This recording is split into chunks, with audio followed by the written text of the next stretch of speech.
When you you're playing with guy. Kevin Costner, mate, it's sort of like walking into sort of a soft porn lingerie show. You know, all the Sheilas just, I mean, they're just packed in, right? We've got Waterworld, he's got Dancing with Wolves, he's got Tin Cup, and he's got the glasses on, and, mate, he's just, you know, he's got all that. All the Sheilas come there with mattresses strapped to their backs, mate. They're all crowding him as he comes off, and like I said, it's sort of a soft porn 54-hole walk for me, you know?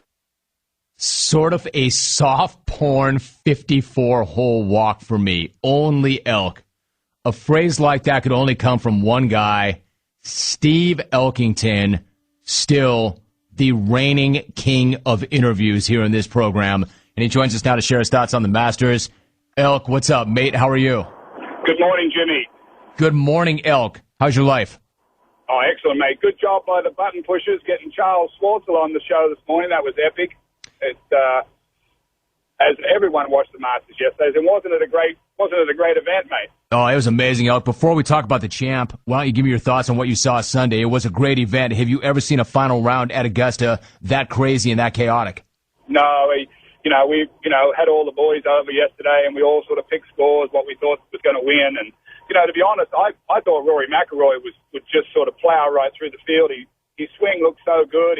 He was putting well, and it just looked to me like that was going to, he was going to shoot even par at the worst. Of course, that would have turned out it wouldn't have won, but nonetheless, it was great to see the Cat come out hot on the front nine.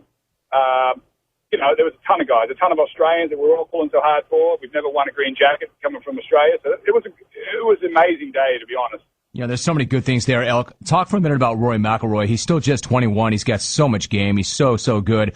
Do you think he bounces back from this, and how tough will it be to do so? I don't know. It's a good question. There's a lot of scar tissue there after yesterday. It's a rarefied air, and I like to listen to the interviews that the guys say when they first talk after the golf. And the one thing that I really took out of Charles Schwartzel, and I've got a few stories about him because I played with him recently in the Shell Houston Open, and but the one thing I heard out of his interview was he said to himself on the back nine, he said, "It's now or never." And I think Rory McIlroy didn't say that to himself when he walked to the first tee yesterday. I don't know if that's what he did or he didn't. I just think he was a bit scared, maybe a bit tentative. It started on number one where he tugged his first putt, and then it made by the back nine, it looked like he might as well have been holding onto a snake the way that putter looked in his hands by the time he got around about, he four-jiggled 14 or four-jiggled 12 from 10 feet. So obviously, as you know, being around sports a long time, there is an intense amount of pressure, whether it's perceived or not perceived, but, mate, there's a weight of a huge, huge proportion. And I think it was laying on Tiger's shoulders, to be honest with you, yesterday on the back nine a little bit. Steve Elkington joining us on the program. All right, Elk, go to the Cat for a minute. He was on fire for the front nine. He had his fist pumping. He made that patented charge. So why don't you finish the thought that you just started? What happened to him on the back nine? Do you think that Tiger, who's supposed to be impervious to that sort of thing, felt a little bit of the same pressure?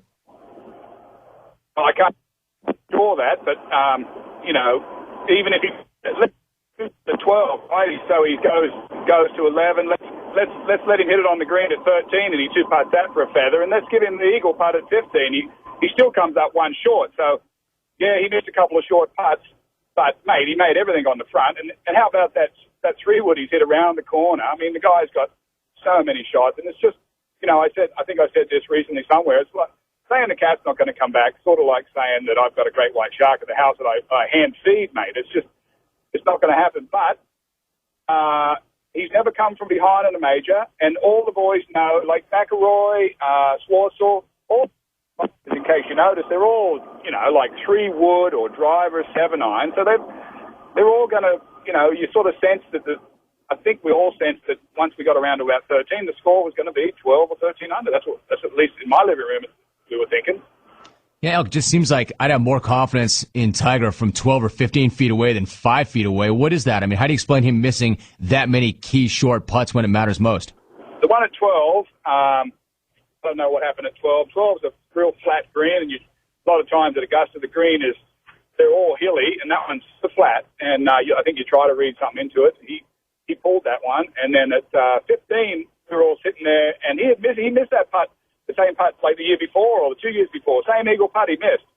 So on a little he lines up with a marker pen. You know, he puts a marker pen and lines it exactly where he wants. So he either lined it up wrong or he hit it wrong, or a combination of the both. So I think the one he hit at 15, he hit too hard. That's what it looked like to me. It looked like he was going to put that one in. And mate, it could be a little bit with Tiger that he also is used to making those as well. You know what I'm saying? It's a little different for him now, too. He's been a little bit more pursued instead of being the pursuer. You know what I'm saying? I know. I think there's definitely something to that. I think that's a big chunk of it right there. Steve Elkinson joining us.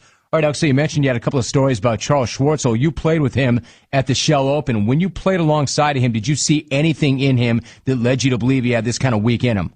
I did, and I don't want to be like Nick Faldo, where at the end of the golf yesterday, he said he had picked Schwartzel, and he also said there was going to be 6 guys there right at the end. What a tool bag. I mean, easy to say it at the end, but I played with Schwartzel in the Houston Open, and we teed off number 10 on Thursday, went all the way around to the 18th hole. The 18th hole of the Shell, the par 4, about 500 yards, all the way, water all the way down the left side. Well, we both hit it in the right-hand sand bunker. So we've still got 235 yards to pin.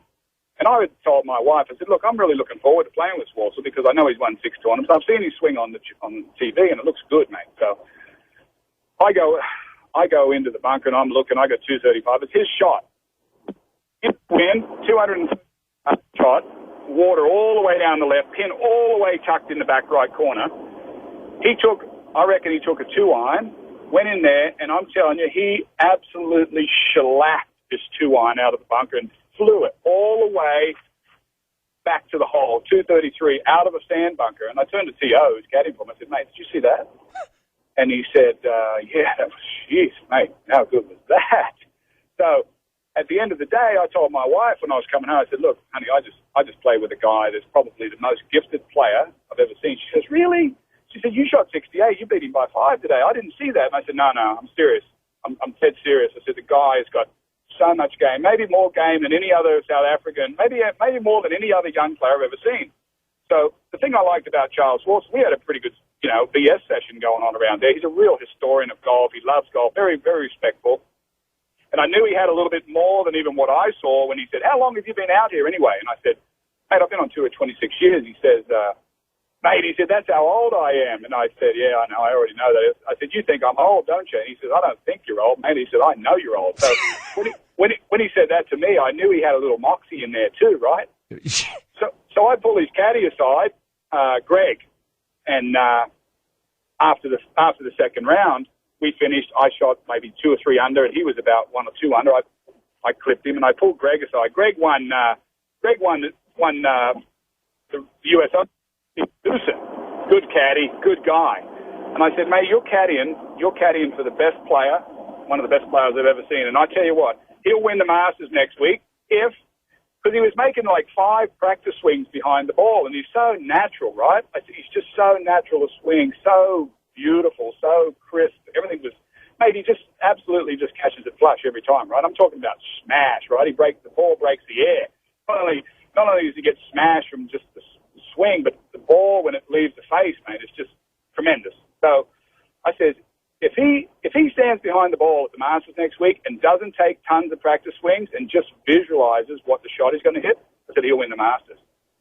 And I'm like I said, I'm not going to take any credit for any of that. I don't know if that's what he thought or not, but I went home and told everyone that I knew. I said Charles Schwartzel was my guy next week, and that's who I followed. And I wasn't surprised at all, to be honest with you, Jim.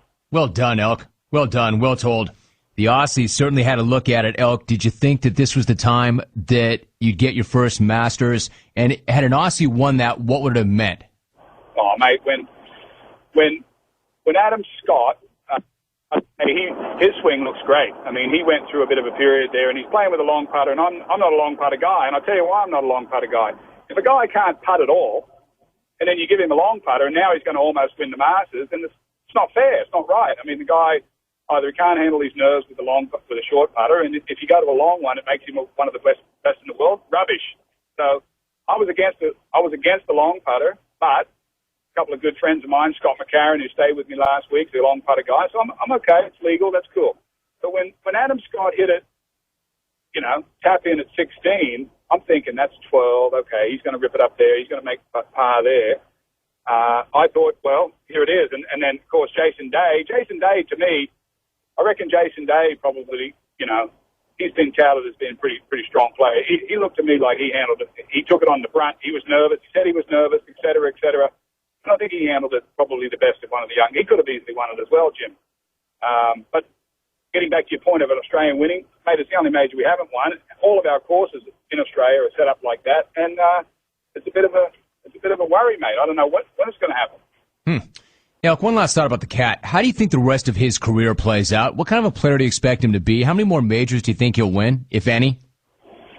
Well, I will say this about the Cat. His swing looked really good yesterday, and he was shaping the ball left to right and right to left, as we saw that big sweeping 8-iron that he hit at number that he sucked down off the side of that hill, and then he hit the big sweep in 3-wood into 8. But then as the round went along, of course, he went back to the cut shot, and I just think now it's anyone's game, mate.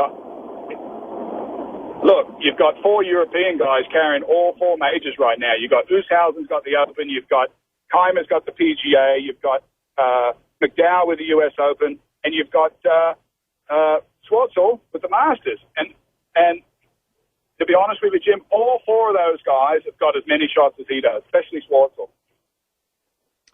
Elk, how many followers do you now have on Secret in the Dirt, and what's the latest? Hit me with that before you go. Mate, Secret's flying, and we're doing really well on that. Secret in the Dirt's going very well. Just every day, mate, we pound it out like you do, trying to put the content up, and we're up over 18,000, but 18,000 golfers, it's not like Twitter. These are guys that's coming in every day and staying in for a long time, and they're loving our videos. Yesterday we had a video on Angel Cabrera, who our friend Charlie Epps coaches, and we thought he would show up yesterday. The Pato, his nickname is, the Duck. So if you come to Secret in the Dirt, even if you come to see our daily video and our daily cartoon, mate, you're going to see stuff that I'm doing all the time and stuff you won't see anywhere else, and that's what people are digging. And we're finding talent, and we're showing guys what it's really like to build their game up from scratch. So, mate, we're having a good time. And, of course, I've learned a lot from you, Jim. You're the king. Clones, get over there. No, Elk, you're the king. Secret in the Dirt. You've got instructional videos. You've got that cartoon. You've got Elk doing his thing. Go over there, check it out. Elk, you are the best. That's a great job recapping the Masters. Thanks a lot. Let's do it again soon. Thanks very much, Jim. Elk, thank you. Well done.